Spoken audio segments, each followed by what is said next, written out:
Hi there, everybody. Welcome to Camille's Harem. Not just a podcast by novice writers for novice writers, but also a YouTube channel by novice writers for novice writers. Because writing is an adventure, it's more fun with friends. And today I am joined by Nathan to talk about something that is extra awesome and wonderful and Valentine's Day week related. Or also, Bunny as I Girl was trying to Senpai. figure out how to fit into their Singles Awareness Day. Singles Awareness Day. I like that a lot Yes. better than Valentine's Day since I am a single boy. Yep, I know, same here. But yeah, Bunny Girl Senpai. Bunny Girl Senpai, my favorite anime of 2018. Hands down. It was, Bunny Girl Senpai was amazing. And, I mean, I'm going to sound really weird saying this, but when I started off the year, I was watching Darling in the Franxx, which I will still contend is an amazing romantic adventure. Even with its crazy weird ending and the mech suits and all of that weird nonsense, when you dig down deep, you realize it's actually like a fantastic romantic arc between Hero and Zero Two. But just as sweet and as good is the romantic arc between Mai and Sakuta. And even though I'm a huge fan of Darling in the Franxx, I would also have to put Bunny Girl Senpai above it, just because of what we're going to be talking about today with their progression and all of the elements that go into it being so realistic and relatable. Yes. So here's my take on it. Bunny Girl Senpai might just have one of the best written romance relationships since Bakemonogatari. And if you know me, you know how much I love this OTP, because it is an OTP. But Bunny Girl Senpai is, for me, Bunny Girl Senpai is a story that, like, how do I say this? Basically, the only reason why this isn't topping Bakemono, which is, like, blasphemous for me to say this, but, like, the only reason it doesn't top Bakemono for me yet is because there's just not enough. Like, Bakemono has a big step ahead of it because it has, 100-ish episodes plus 3 movies and a bunch of, like, web OVAs. So comparing it to a show that has only 13 episodes and 1 season opposed to, like, years and years of canon and, like, relationship building, it's amazing how close Bunny Girl Senpai gets. I love it. I want more. Yeah. Please give me more. And what's really great is that we are getting some more, because later on this year, they're going to release a movie for Bunny Girl Senpai, and it's going to be awesome because we're going to get finally some resolution for Shoko. Yes. Who has been kind of sprinkled throughout the entire season, and we just don't really know, unless you've read the light novels or you can read Japanese, you don't really know yet what's going on with her. So I am super excited for that. I am so excited.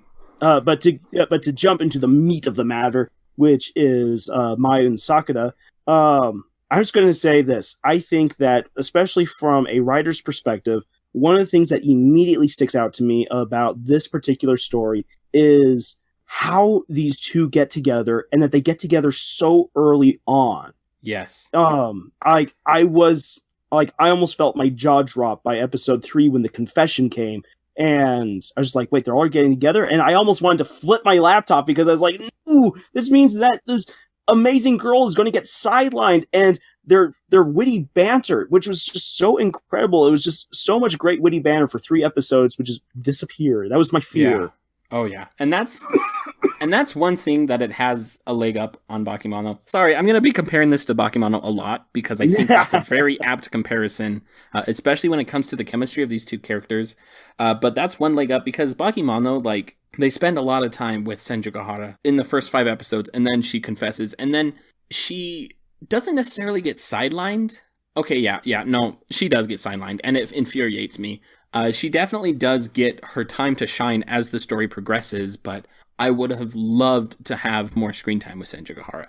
And that's the one thing that I think that Bunny Girl Senpai learns from, is that it gives Mai the screen time she deserves, because she's an excellently written character. She has great banter, and she has excellent chemistry with the main character. And so, But I want to know what you consider, Lars, to be good chemistry. Or, like, what chemistry actually means to you. Oh, man. So, this comes down so much to...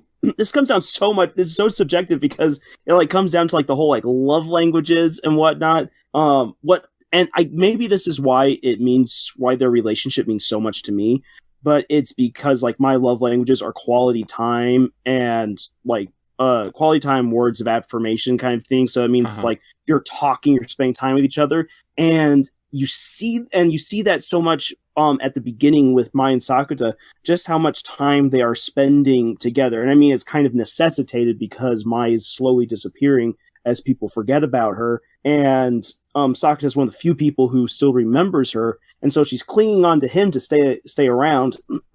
And so this means that they're talking a whole lot. There's no moment where they're just where there's a lag in the conversation, but there's always something to talk about, and it's because they're getting to know each other.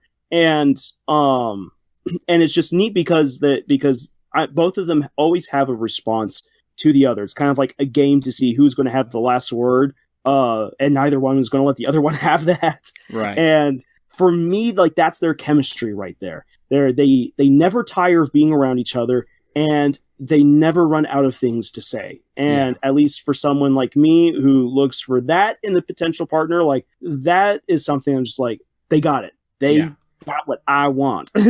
Yeah, I think, in my point of view, I mean, there's like there's a few levels that there is to chemistry. I think the most important and the very first level should be that these characters enjoy being around each other. Like, they enjoy talking to each other. And the best way to do that is honestly with witty banter. And I think that's where this show shines. I think another level is kind of like what their interests and similarities are, but also what their differences are. Because if you have two characters that are carbon copies of each other, it gets stale. It's like, it just doesn't quite work. But this story, like, they have similarities. It's not so much that they have similarities in what they're doing, but that they have similarities in how they treat those around them. And I think that's where it becomes more important.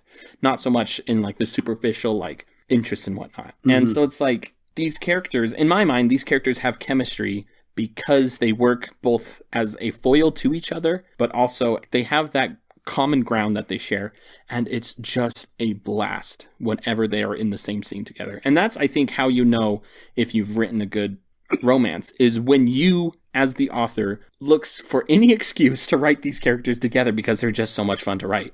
If the characters are fun to write, then it's going to be fun to read. And this goes into one of the things I really wanted to bring up is how